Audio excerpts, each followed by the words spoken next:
As we begin our 15-minute journey moving away from the quiet edges of Salt Springs Road, look out through the glass at the vast, complex topography of the Mahoning Valley opening up before us. The landscape here is heavy.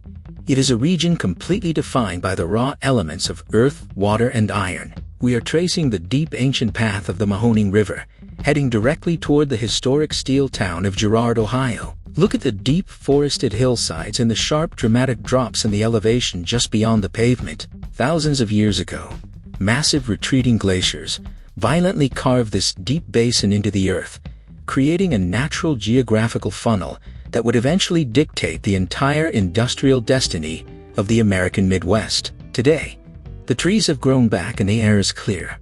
But as we cruise along this winding, quiet stretch of road, you have to imagine the sheer apocalyptic scale of the industry that once choked this specific valley. In the early to mid-20th century, if you looked out this exact window, the sky above you would not be blue.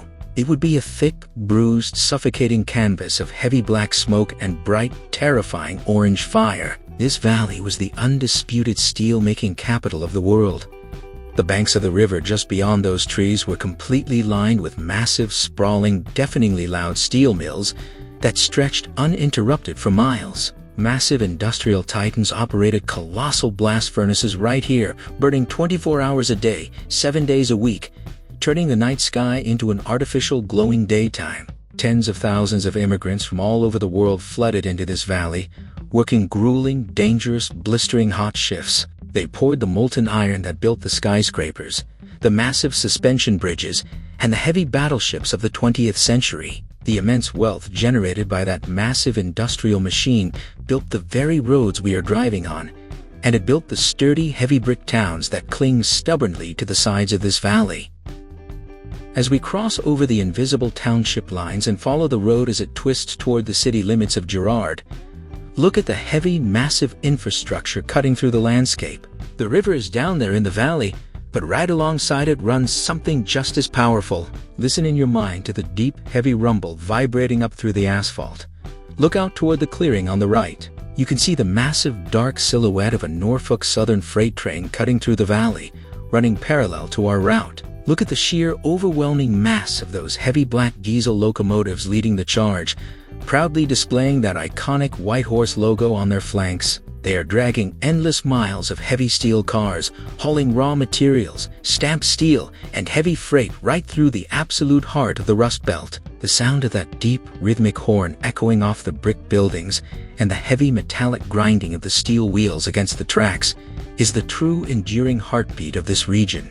Long after the massive steel mills went cold, those Norfolk Southern lines remained vital, roaring lifelines physically connecting this valley to the rest of the country. We are transitioning now, leaving the winding outer roads and moving on to North Avenue, climbing slightly as we enter the traditional, historic street grid of Girard. Look at the homes lining these quiet, tree-shaded streets. These are sturdy, deeply settled, working-class homes built by the generations of mill workers and railroad men who forged this town with their bare hands. They have deep, wide front porches designed for hot summer evenings, and heavy, thick stone foundations built to last multiple lifetimes. They are quiet monuments to the incredible work ethic of the people who settled here. We are sweeping smoothly onto North State Street, which is also designated as United States Route 422, dropping right into the historic commercial downtown of the city. As we roll down State Street, look at the beautiful heavy brick storefronts standing shoulder to shoulder on both sides of the road. Girard was perfectly positioned on the map, situated directly between the massive steel empires of Youngstown to the south and Warren to the north. That geography made this town a vital, bustling hub of commerce, entertainment, and culture for the families of the valley who needed a place to spend their hard-earned mill wages.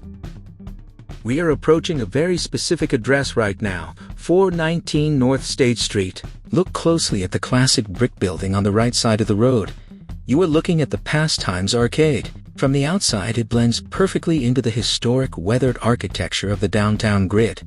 But inside those brick walls is one of the most incredible, massive, and beautifully maintained time capsules in the entire state of Ohio. It is an absolute sanctuary of neon and nostalgia. Imagine stepping out of the quiet Ohio afternoon and walking into a massive glowing hall filled with hundreds of fully restored, perfectly functioning vintage pinball machines and classic arcade cabinets from the 1970s and 80s. The warm humming glow of the cathode ray tubes and the chaotic, beautiful symphony of digital bells, flippers, and electronic chimes completely fills the air. It is a place where the vibrant, neon-soaked, wildly optimistic culture of the late 20th century has been meticulously preserved and celebrated right in the heart of a historic steel town. It is a brilliant, joyful burst of light and color sitting right in the middle of the heavy industrial architecture of the valley. As we continue our journey pushing south down State Street, the dense, tightly packed brick storefronts of the historic downtown begin to slowly pull back and fade away. The road widens out into a much broader, highly functional commercial corridor. You can see the modern fast food restaurants, the local service businesses, and the massive, sprawling lots of auto dealerships lining the pavement. This road, Route 422, is a massive, incredibly historic artery. Long before the massive federal interstates were paved across the country, this was the primary road that carried absolutely everyone and everything through this section of the state. It has felt the heavy wooden wheels of the horse-drawn wagons of the early pioneers. It has carried the massive, heavy supply trucks of the booming steel era, and it continues to carry the constant, endless flow of modern commuters traversing the valley today. Look out at the horizon as we continue heading south. We are moving directly toward the southern limits of Girard, approaching the border of Youngstown and the historic Briar Hill neighborhood. The cultural identity of this exact stretch of road is incredibly rich and deeply rooted in the immigrant experience. In the late 1800s and early 1900s, this specific area became a massive, densely populated settlement for Italian immigrants who crossed the ocean to work in the blistering heat of the blast furnaces. They brought their incredible culinary traditions, their deep, unwavering family ties, and their vibrant culture directly to these exact streets. If you look closely at the older restaurants, the small family-owned bakeries, and the pizzerias that still dot the landscape along this route, you are seeing the direct, living descendants of that massive cultural migration. To this day, the Girard and Briar Hill areas are fiercely proud of that heritage, serving up some of the most authentic, historic, and wildly beloved regional food in the entire country. The aroma of simmering tomato sauce and baking bread is as much a part of this town's history as the smell of burning coal and melting iron. We are on the final long stretch of our drive now, moving steadily down South State Street. The sky above the wide road feels expansive, completely unobstructed by the towering infrastructure of the past. As you look at the unique mix of older, weathered industrial buildings standing right next to brand new, modern retail spaces, you are looking at the absolute defining characteristic of the Mahoning Valley. It is a region of intense, constant, and sometimes painful adaptation. On September 19, 1977, a day known permanently and tragically in this area as Black Monday, the massive steel mills that built this valley announced they were shutting down their operations. Almost overnight, thousands of people lost their jobs. The massive roaring engines of the valley went terrifyingly silent, and the sky finally cleared of smoke. The economic devastation to towns exactly like Girard was absolute and crushing. But I want you to look closely at the town outside your window right now. Look at the steady, constant flow of traffic, the open businesses, the meticulously preserved arcades, the beautiful old homes, and the heavy Norfolk Southern freight trains still thundering through the valley floor. The people here did not simply pack up and leave when the fires of the blast furnaces went out. They dug their heels deep into the earth. They endured the total collapse of the American steel empire with a stubborn, ironclad grit that is completely unique to this specific part of the country. They slowly rebuilt their local economy. They fiercely preserved their incredible history, and they just kept moving forward day by day. Keep looking out the window as we sit idling here on South State Street. The journey of Girard did not end on Black Monday, and it certainly has not frozen in time. To truly understand the current status of this city today, you have to look closely at how a community lives, breathes, and functions when the massive corporate overlords of the steel industry have completely packed up and vanished. What you see outside the glass right now is a city in the middle of a quiet, profound, and deeply localized renaissance. It is no longer a company town. It is a town owned entirely by the people who simply refuse to leave. Look out toward the horizon where the Mahoning River cuts through the valley. For a century, that river was treated as nothing more than an industrial sewer. It literally ran hot to the touch, poisoned by massive amounts of toxic runoff, chemical waste, and the heavy metals of the blast furnaces. It was ecologically dead. But today, if you were to walk down to the banks of the river right now, you would witness an absolute miracle of environmental rebirth. In recent years, massive efforts have been made to completely dredge the river and tear down the old, obsolete industrial dams, including the dam right here in Girard. For the first time in over 100 years, the river is flowing freely. Because of that monumental effort, the water is healing. Today, instead of massive smoke-belching barges, you will actually see brightly colored kayaks and canoes navigating the currents. The local wildlife has returned with a vengeance. You can spot massive great blue herons hunting in the shallows and bald eagles soaring directly over the old industrial footprints. The river has transitioned from a toxic industrial barrier into a beautiful natural recreational corridor.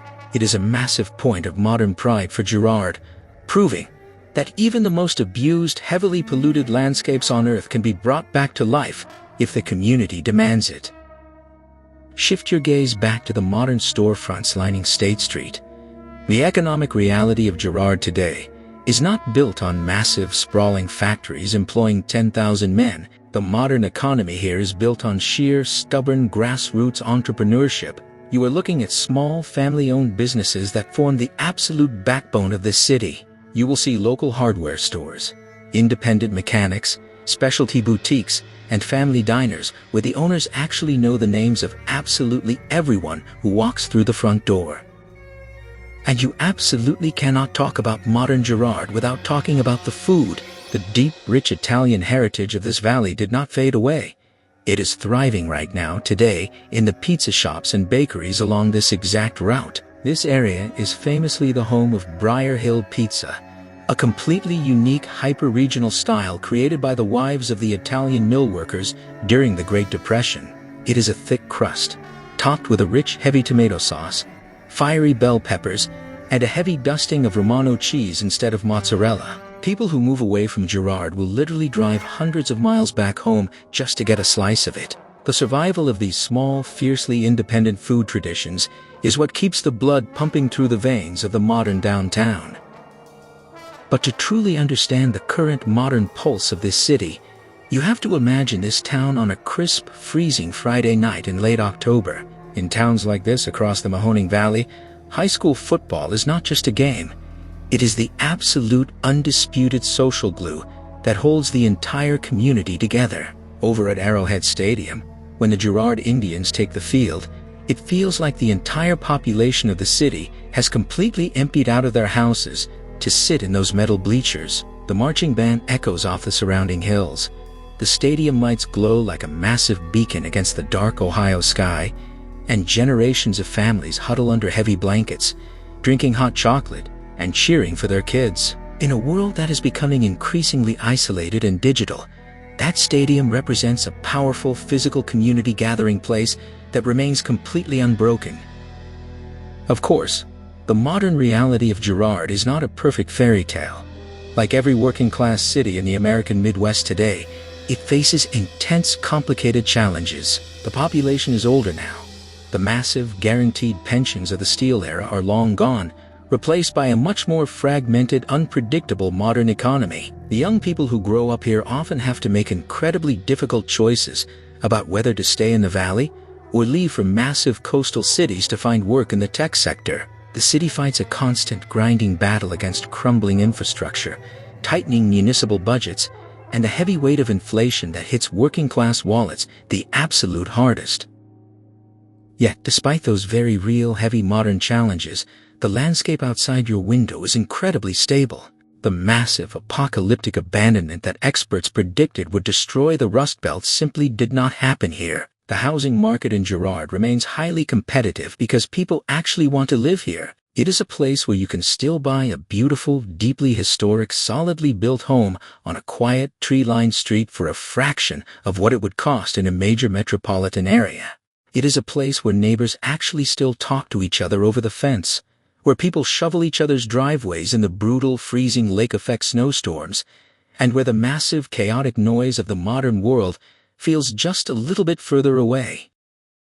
As the Mahoning Valley slowly transitions its identity into what some are calling the Tech Belt, with massive investments in electric vehicle manufacturing, advanced logistics, and medical research happening in the surrounding townships, Girard sits perfectly positioned in the middle. It serves as a quiet, safe, deeply authentic bedroom community for the modern workforce of the valley. The people living in the homes we just drove past might commute to the massive hospital systems in Youngstown or the new battery plants in Lordstown, but they come back here to sleep, to raise their families, and to find absolute peace.